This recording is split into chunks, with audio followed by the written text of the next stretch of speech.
Bugs, long time no see. I figured today would be as good a day as any to do the 10 Un-goth Confessions tag.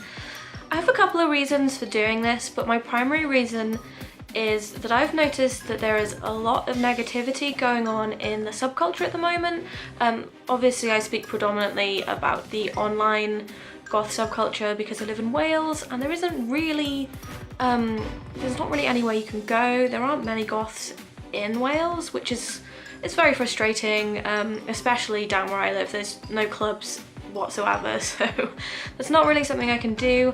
But yeah, something I've noticed, a lot of videos are getting really negative comments, and it's not just from people who aren't goth, it's from people who are goth.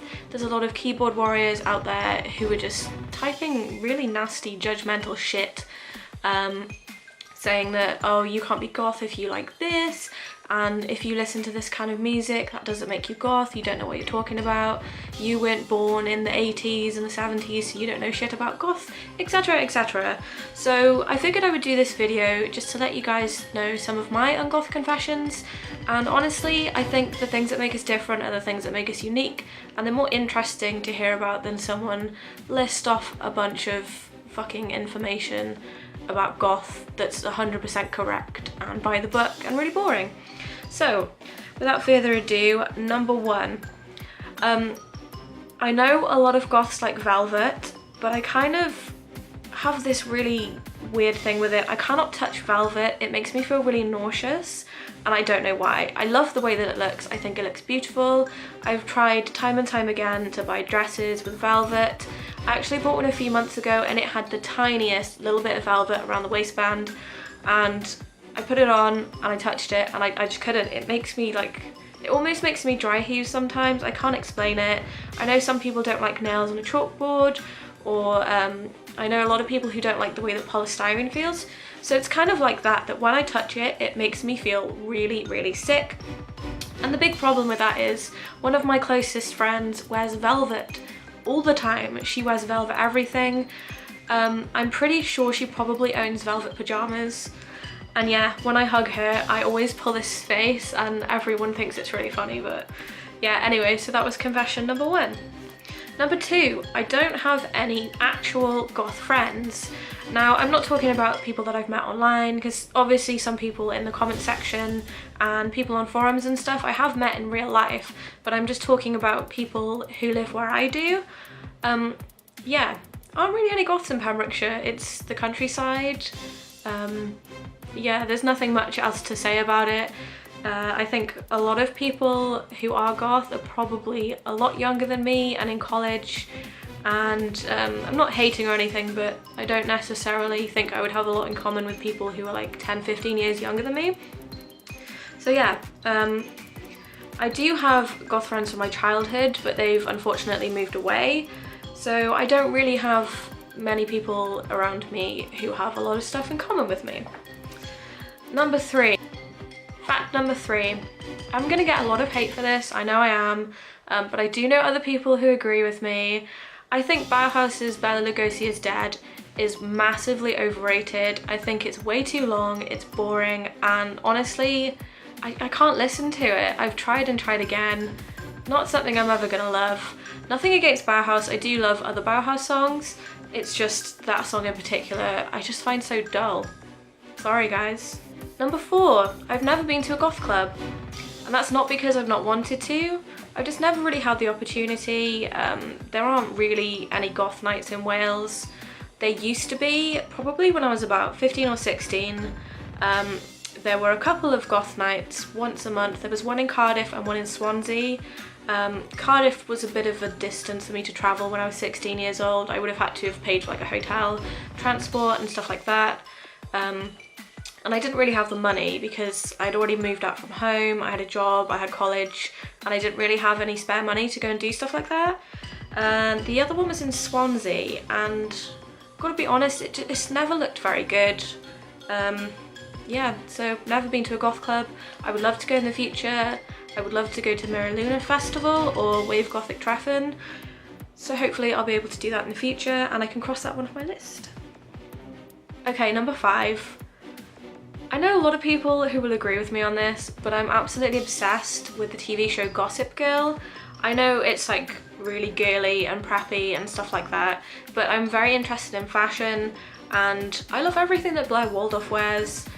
Serena not so much, but yeah, I've probably watched that series. I think I watch it about 3 times a year, especially just before Christmas. I will binge watch all of it. So yeah, I watch Gossip Girl a lot and I'm never gonna stop. I'm just really into it, so yeah. Number 6, I don't really like The Nightmare Before Christmas. And I feel like that's just one of these gothic stereotypes that when someone meets you, they automatically assume that you love everything Tim Burton and you love Nightmare Before Christmas. I do love most Tim Burton things. Nightmare Before Christmas for me, like, I'm not a musical person, I never have been. If that film had come out and there weren't loads of songs in it, I'd probably be really into it. I mean, I like the way the characters look, the storyline is good, I just don't like musicals. Number 7, when I was a teenager, I actually really hated the fact that I was so pale. I did a couple of times try tinted moisturizers, but even the lightest shades made me look super orange. I know I don't look particularly pale today. I've actually run out of the foundation that I was using, and this one kind of makes me look like I'm a little jaundiced, I'm not gonna lie. And also the lighting in here for some reason is making me look orange today. So I don't know what that was about, but it took me a really long time to actually accept myself as being pale and learn to love it.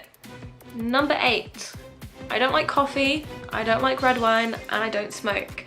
These feel like 3 stereotypes. I don't know why they're cast on us because not every goth smokes. A lot of people who are goth are quite health conscious. So yeah, I've never understood these stereotypes. I used to enjoy red wine and coffee, but I have a really bad caffeine intolerance, so I stay the hell away from coffee now, it makes me really sick. I've just kind of grown to dislike red wine, don't like the taste of it, and I used to smoke when I was younger, but yeah, again, gave that up. So those are 3 stereotypes that I do not abide by. Number 9, this is a pretty common one, I think, unless you live in a city. My boyfriend is not goth, he never has been goth, he never will be goth, he doesn't really like the music.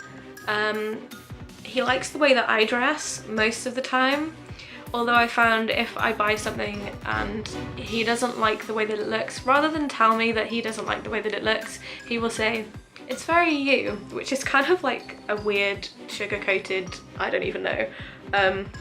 But yeah, we do have a lot of things in common. We've been together 10 years this year. And we originally met because we were both into metal. We met through a friend of a friend and we used to go to gigs together and stuff. So yeah, we have loads of stuff in common, but my boyfriend is not goth. And the last thing, which I kind of just spoke about there, is that I listen to a lot of metal music. I don't think there's a problem with that. I also listen to a lot of goth music, but I've listened to metal since a very young age. Both of my parents listened to metal when I was a child, so it was what I grew up with, it's what I loved, it's what I still love. And the thing that I love about metal is there are so many gigs that I can go to and I can meet people who I have things in common with. Unfortunately, with the whole goth scene, is there aren't any goth clubs near me. If there were goth nights or goth bands, I would absolutely go and see them. I have seen Sisters of Mercy at a music festival, I think it was Sonosphere a few years ago. But other than that, I haven't really seen any other goth bands as much as I would really love to. I've been looking into going to Whitby Goth Weekend this year. Unfortunately, I couldn't go to the one in April just because I'd only just started my job again and I didn't have enough money to go. It would also take me 12 hours on a bus to get there, which is a pretty long time. So I'm hoping that I will be able to go to the one that's in the winter time. And then I can meet people and listen to the music that I love and go to the little markets and just be surrounded in a little black bubble. So I know most of my confessions are pretty tame to a lot of other people's. I know some goths who like Pink, some goths who like Disney. There are even some people who call themselves goth who say that they don't like goth music. And honestly, I don't think that is a problem. I know there are a lot of people who say if you don't listen to goth music, then you're not goth, because obviously that's where it originated from. It originated from punk music. But as far as I'm concerned, if you're interested in things that are dark and gloomy, and you want to call yourself goth, go ahead and do it. Don't listen to what other people say and just be yourself. Thank you guys for watching, and I will see you all again, hopefully next week with a new video. Bye guys!